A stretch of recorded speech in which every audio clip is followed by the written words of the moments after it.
দিক দিয়েও একটু বিবেচনা করি যে ওনার আসলে সুইসাইড করা উচিত হয় নাই।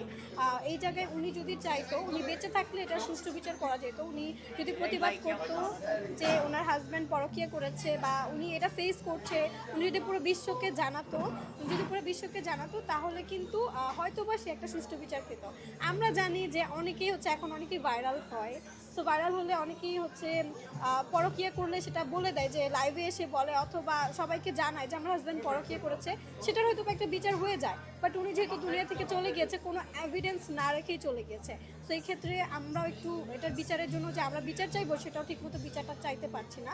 সো উনি যে চলে গিয়েছে এটা ঠিক করে নিই। আমি ক্ষেত্রে বলবো মেয়েদেরকে যে আপনার লাইফ পার্টনার যদি কখনো আপনার সাথে প্রতারণা করে বা আপনাকে চিট করে, আপনি কখনোই সুইসাইড অ্যাটেম্প করবেন না। আপনার লাইফের অনেক দাম আছে, বাট যে আপনার সাথে চিট করেছে সে সেকেন্ড টাইম আরেকজনের সাথে এই কাজটা করতে পারে। সো আমার সাথে এটা ঘটলে, আমি আবারও বলছি, আমার সাথে এটা ঘটলে হয়তো আমি আমার হাজব্যান্ডকে বা আমার লাইফ পার্টনারকে জীবিতই রাখতাম না।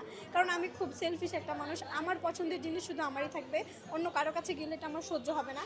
আমি মরে যাব না, তাতে আমি অবশ্যই মরে যাব না, কিন্তু সে যার কাছে গিয়েছে বা সে অন্যজনের কাছে গিয়েছে, এটা আমি সহ্য করতে না পারে আমি হয়তো বা তাকেই কিছু একটা ক্ষতি করে বসতে পারি যে সে কেন করেছে এটা। হ্যাঁ, আমি মরে যাব, তাকে ছেড়ে দিব যে আমি মরে গিয়েছি, তুমি ওর সাথে সুখে সংসার করো, একদমই না। আমি এটা একদমই সহ্য করবো না। আমি মরে গেলেও আমার রূহ কষ্ট পাবে যে সে